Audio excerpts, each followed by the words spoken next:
찬미 예수님, 오늘 성서주일이고 또 예전에는 착한 목자주일이라고 불렀습니다. 우리 소리를 영어로 뭐라 그러죠? 사운드라고 불러요. 근데 이 소리는 별의별 소리가 다 있죠. 몇 가지로 구분을 하면은 자연적인 소리, natural sound, 자연적인 소리.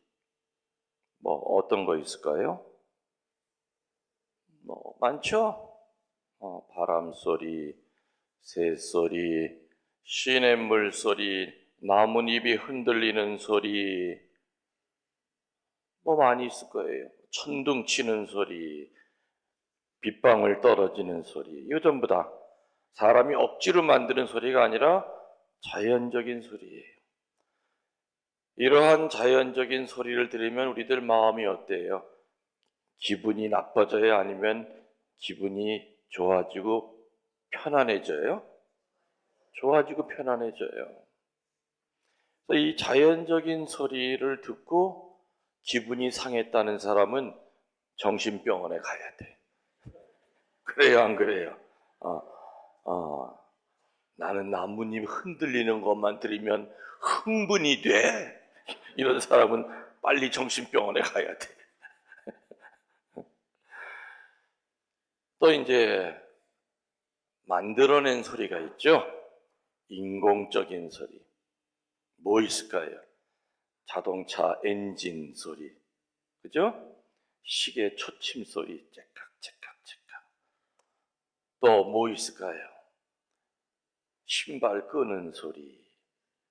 또 뭐 있을까요? 휴대폰 그렇지. 삐리리 삐리리 까똑까똑. 그 전부 다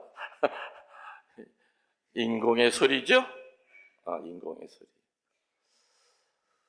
그러면은 방귀 소리는 어디에 속할까요? 자연의 소리에 속할까요? 인공의 소리에 속할까요?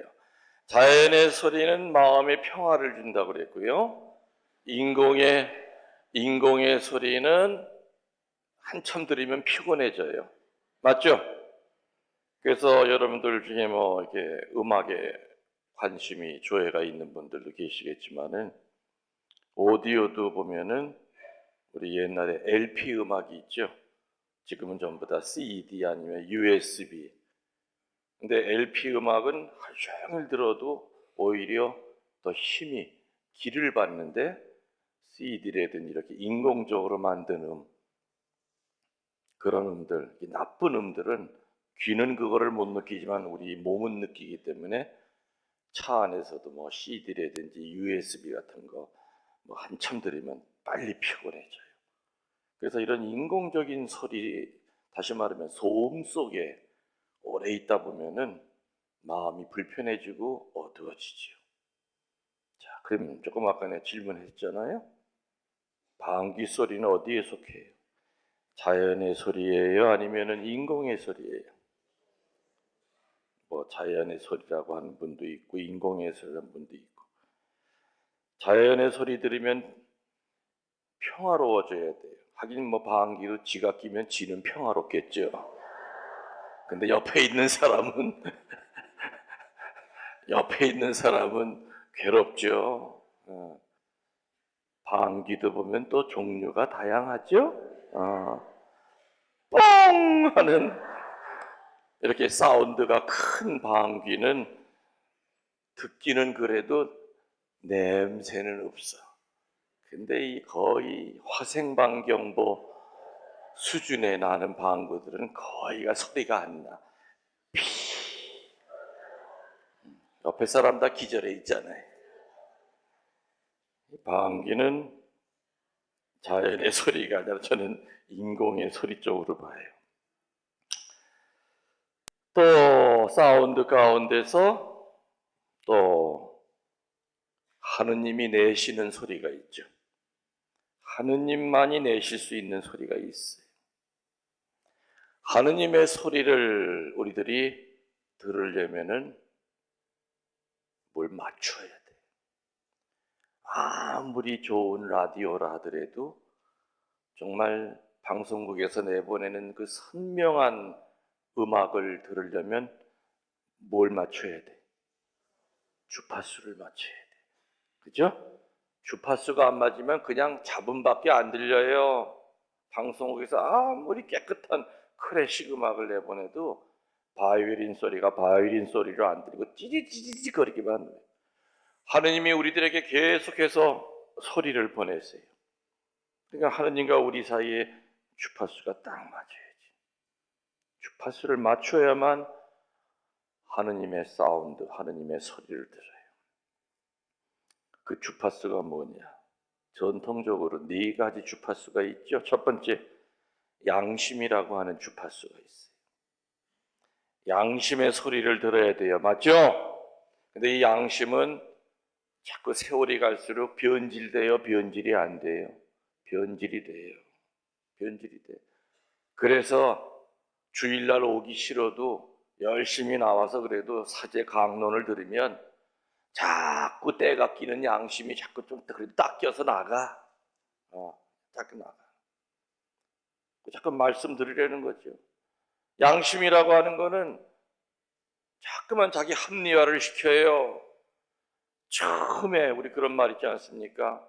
바늘 하나 훔칠 때는 그냥 가슴이 두근두근두근 돼.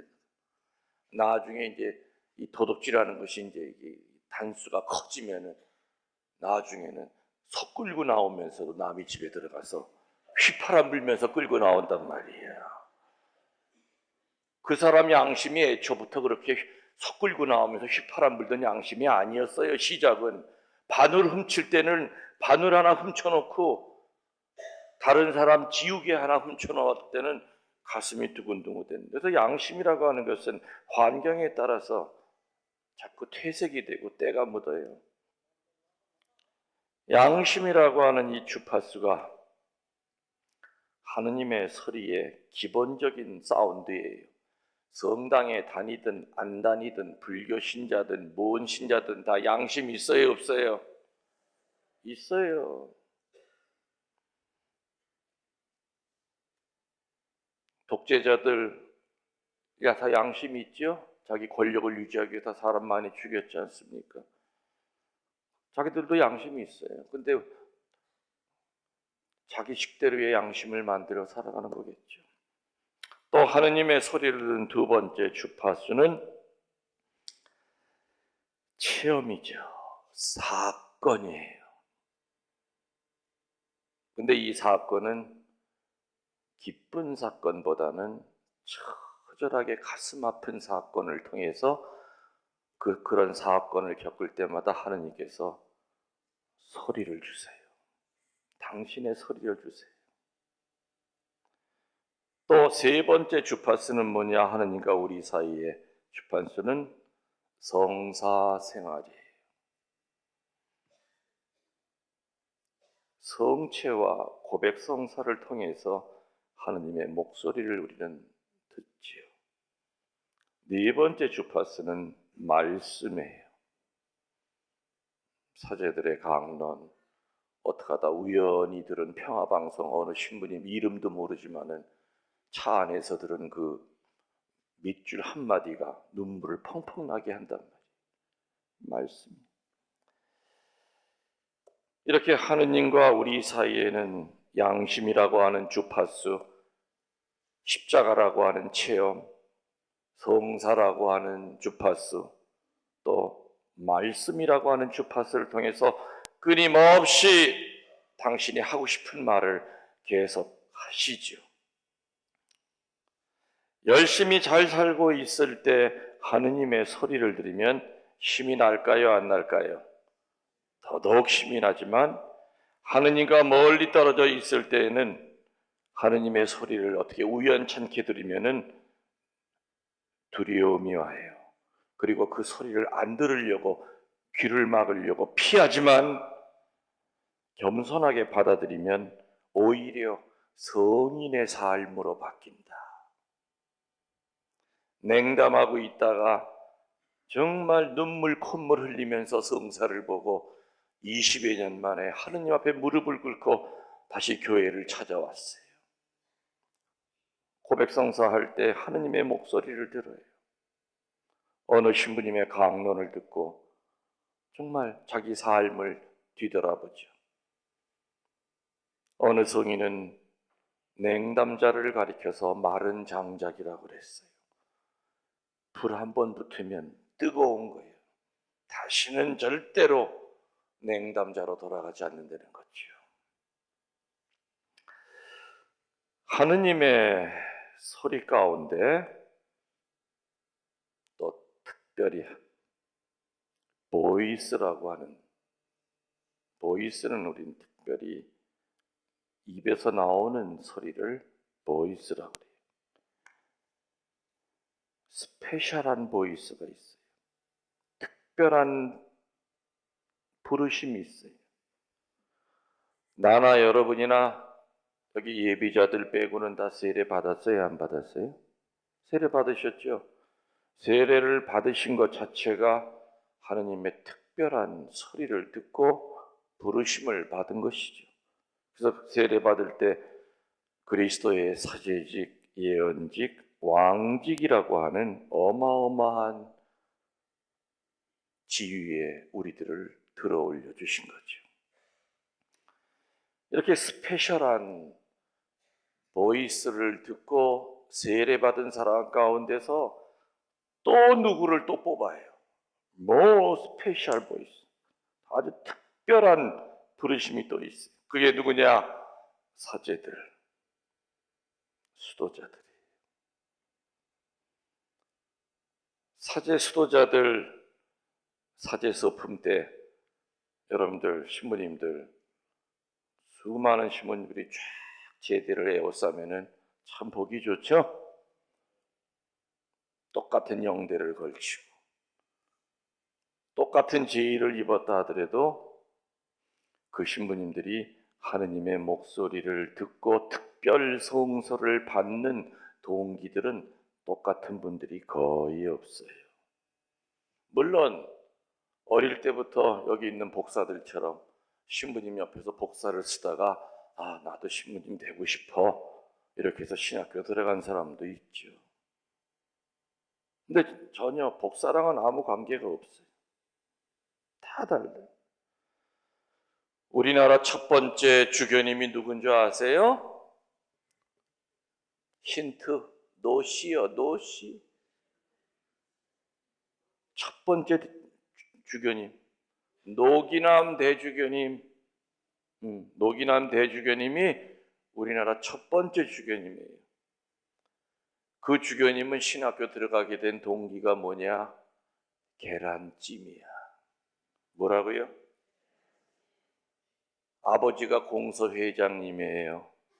그럼 미국 신부님이 1년에 2번 공서에 오시면은 공서신자들 판공성사 주시느라고 며칠 동안을 머물러요. 그럼 누구네 집에 머물겠습니까? 당연히 공서회장 집에 머물죠. 그러면 그 수발을 누가 들어드리겠어요? 회장 부인, 엄마가 들어드리는 거예요.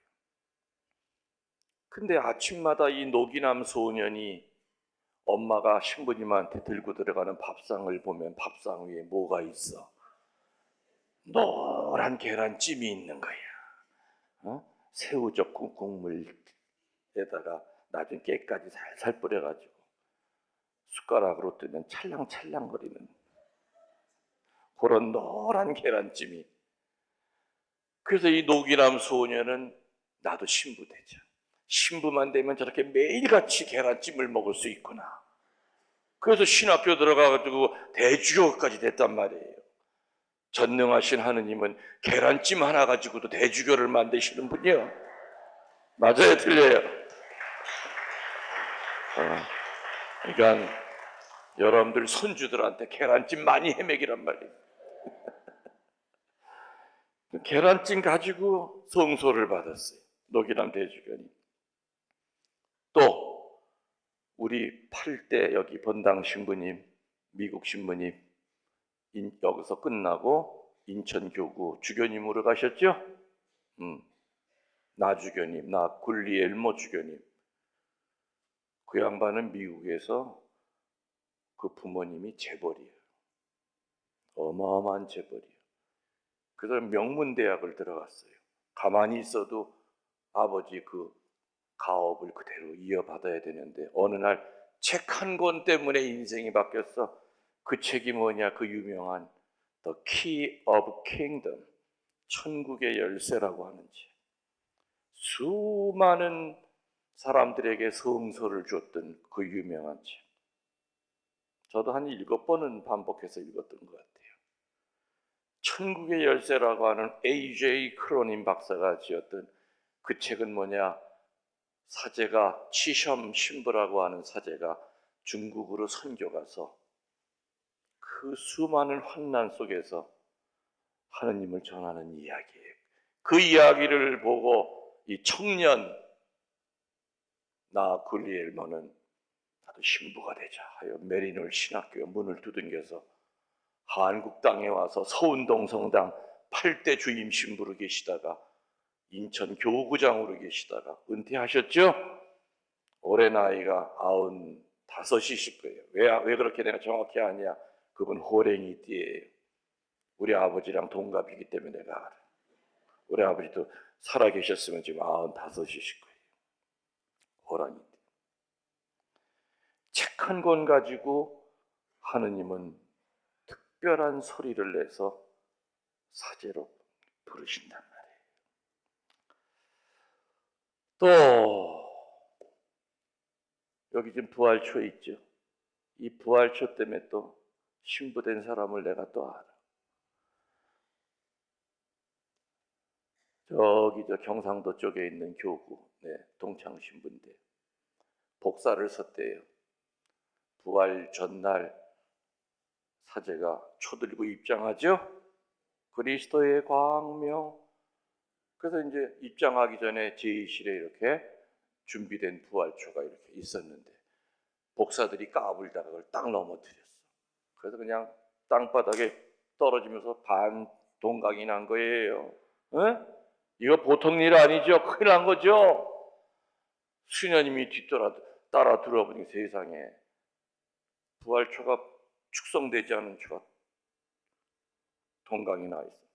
수녀님이 어쩔 줄 모르고 너 이놈의 자식 하면서 그냥. 그러기 전에 이제 신부님이 먼저 들어왔대요. 수녀님보다. 신부님이 제의를 입으려고 들어와 보니까 애들이 이걸 붙이려고 침을 발라가지고 이게 침 바른다고 이게 붙어요. 그러니까 애들은 신부님이 딱 들어오는 순간 묻어 터졌구나. 이거 큰일 났다. 그랬더니 신부님이 이렇게 보더니 아이고 이거 큰일 났네. 이거 누가 그랬니? 그러니까 내 동창 신부님이 제가 그랬습니다. 그래서 그 소녀는 뺨때기 한 대 맞을 각오하고 있었대요. 그랬더니 조심해야지. 제2실에서는 그렇게 뛰면 안 된다. 그래서 신부님도 같이 침을 발라가지고 어떻게 붙여보려고 복사 아이들이랑 같이 쭈그리고 앉아가지고 어떻게 뭐 테이프가 없나 하고서는 그러고 있는데 수녀님이 들어왔대요. 이게 어쩐 일이야? 초가 부러졌네. 수녀님은 짐작했죠. 복사놈들이 까불다가 떨어뜨린 걸로 알고 누구야 하고 소리 질렀대. 그때 신부님은 일어나더니 초 부러뜨린 그 소년을 당신의 수단 뒤에다가 숨기더래요. 그러면서 내가 제의 입다가 어떻게 제의에 걸려서 내가 부러뜨렸어요. 수녀님은 분명히 신부님이 넘어뜨린 게 아니라는 거 알고 있었지만 뭐라고 할 말이 없잖아요. 그날 그 신부님의 수단 뒤에 있던 그 소녀는 성소를 받은 거예요. 그날 신부님은 반토막짜리 초를 들고 그리스도의 광명 천주께 감사. 그날 신자들은 이상하네. 올해는 왜 부활초가 반토막이 없을까? 그러나 그날 그 거룩한 밤에 사제 하나가 만들어졌어. 그 소녀는 그래 나도 신부님 돼서 우리 신부님처럼 저런 신부님 될 거야. 근데 그 사제는 지금도 빈민 사목을 해요. 정말 어려운 사람들 도와주려고 애쓰고 다니는 정말 착하고 선한 목자로 살아가. 그 하느님께서는 이 동강이 난 부활 쳐가지고도 그렇게 거룩한 사제를 만드신단 말이에요. 그 때문에 아무튼 다 달라. 뭐 제가 신학교 들어가게 된 거는 뭐 거의 다 아실 테니까 뭐 이제 생략하고, 환난의 시대의 사제들은 살아가고 있습니다. 점점 더 사제 생활하기가 어려워지죠. 그리고 또 아이들이 하나 많아야 둘이다 보니까 제대로 된 인성교육이 집에서 안 될 때가 많아요. 잘못되고 삐뚤어지고 정화되지 않는 그 부모에게서 이미 받아야 될 그 인성이 제대로 교육 못 받고 신학교 들어가서 그것이 정리가 되느냐? 아니에요. 신학생 때는 남들 공부하는 척하면 되고, 기도할 때 기도하는 척하면 시간 지나면 신부돼요. 그 지도 신부가 그 뱃속을 다 어떻게 들여다봐. 신부 딱 되고 나면 나 이제 졸업했어. 그 원래 인성이 드러난단 말이에요. 그래서 정말 이 환난의 시대일수록 거룩한 성인 사제가 많이 나와야 되는데, 여기저기 교구에서 들려오는 얘기 들으면 너무너무 쉽게 사제직을 버리는 사람들이 많으니까, 특히 젊은 사람들이. 그래서 오늘 위기를 겪고 있는 사제들을 위해 기도해 주시는 날이에요. 무슨 얘기인지 아시죠? 이 환난의 시대에 양들을 끌고 갈 목자가 반드시 있어야 돼요. 맞죠? 근데 그 목자를 거꾸로 틀리려고 하는 그 어둠의 세력들이 얼마나 많아. 마귀들이 수단 방법을 안 가리고 사제를 거꾸로 틀리려고 한단 말이에요. 사제 하나가 무너지면 교구 전체가 다 흔들려야 해요. 그래요, 안 그래요? 그래요. 어느 본당에서 사제가 환속을 하면 한 세대 동안은 그 성당에서 성소자가 안 나온대요. 그만큼 충격이 큰 거예요.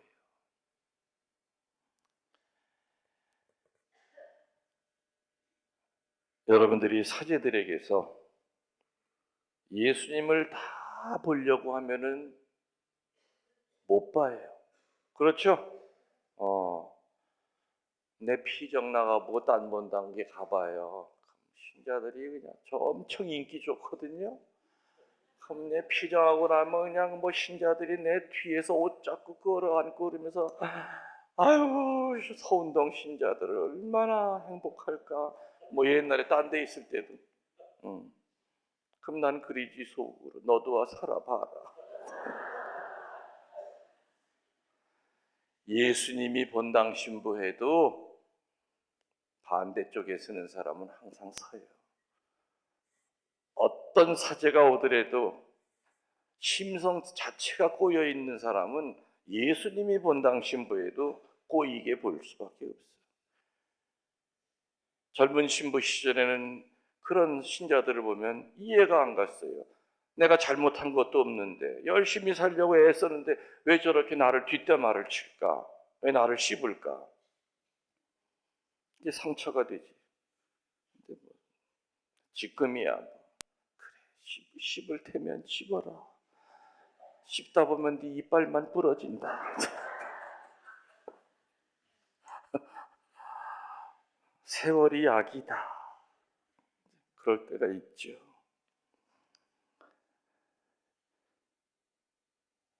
어떤 신부님은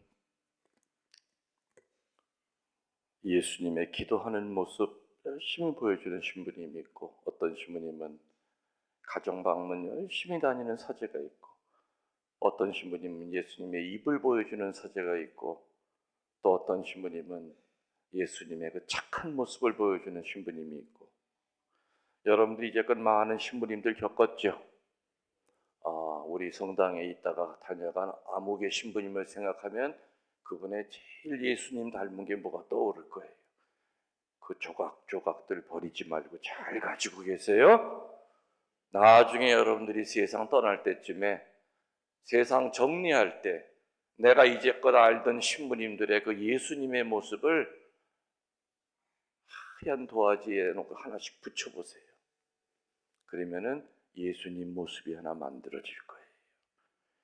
그래서 사제들은 사제 혼자가 예수님을 다 못 보여줘요. 그래서 여러분 본당 신부에게서 예수님의 모습 한 가지만이라도 발견할 수 있다면 그 사제는 성인 사제다. 목자의 의무와 또 목자의 사랑이 어느 때보다도 필요한 시대입니다. 제가 늘 그러죠. 지금 시대는 똑똑한 신부들 필요한 시대가 아니다. 거룩한 사제가 필요한 시대고, 지금 시대는 능력 있는 수녀들이 필요한 시대가 아니라 어떤 수녀? 거룩한 수녀가 필요한 시대고, 지금 시대는 재주 많은 평신도들이 필요한 시대가 아니라 거룩한 평신도가 필요한 시대다. 어둠을 이길 수 있는 건 거룩한 뿐이에요. 머리 가지고는 어둠을 못 이기고, 의지 가지고도 어둠을 못 이기죠. IQ 높다고 해서 마귀한테 휘둘림을 안 당하는 거 아니라는 거죠. 여러분 주변에 여러분이 아는 신부님들 인간적으로 약한 모습 보이고, 혹시 그 신부님에게, 그 신부님들에게 상처받은 게 있다면은 바로 그 순간이야말로 그 사제에게 돌을 던지는 순간이 아니라 그 사제를 위하여 피눈물 흘려가면서 기도해야 되는 순간이다. 사제 하나 만드는 게 얼마나 힘이 듭니까? 힘들죠. 사제로 사는 건 더 힘들어요. 숨 끊어질 때까지. 내가 입고 있는 이 제의가 83년 5월 14일 날 사제 소품 때 입었던 36년 된 제의예요.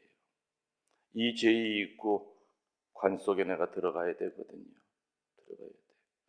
관 뚜껑 딱 닫히는 순간까지 아무도 안심 못해. 그래서 성소는 죽을 때까지 확인해 가는 거예요. 다짐하고 또 결심하고 또 결심하고. 얼마나 이 옷 훌훌 내 던지고 자유롭게 살고 싶은 생각들이 왜 사제들에게 없겠습니까? 그럴 때마다 그래, 지금 이 순간에도 나를 위해 묵주 기도하고 있을 할머니들이 있지. 교우들이 지금 이 순간에도 나를 위해 기도하고 있지. 내가 이렇게 얘기하는데도 기도하지 앞으로 안 할 사람이 있을까?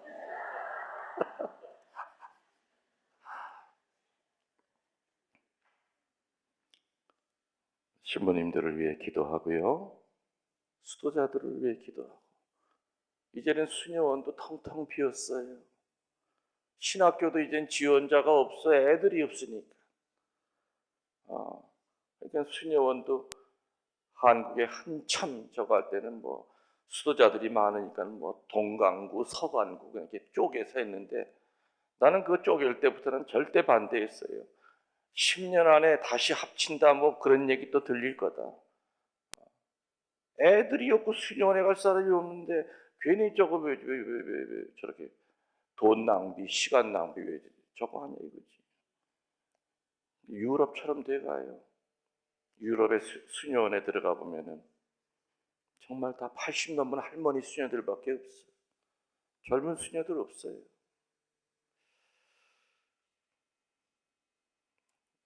오늘 보좌 신부님은 초등학교, 중고등학교 아이들 데리고 어디 갔을까요? 신학교 갔어요. 버스 한 차 빌려가지고, 오늘은 신학교가 개방이 되는 날이죠. 신학생들 반이 전부 다 오픈이 되는 날이에요. 그래서 그 아이들 오늘 열심히 꼬시는 날이에요. 여기 들어와서 같이 살자. 실제로 신학교 방문해가지고 성서 받는 애들도 있단 말이에요. 그래서 여러분 집에 손주 손녀가 있다면 세상적으로 큰 사람 만들려고 하지 말고 하느님께 정말 봉헌할 그런 손주 손녀 집중적으로 기도해서 우리나라에도 아무튼 목자 수, 수도자 수가 줄지 않을 수 있도록 그 착한 목자, 선한 목자, 분별 있는 목자, 교회를 사랑하는 목자가 많이 나올 수 있도록 기도합시다. 아멘. 모두 일어나시어 우리들의 신앙을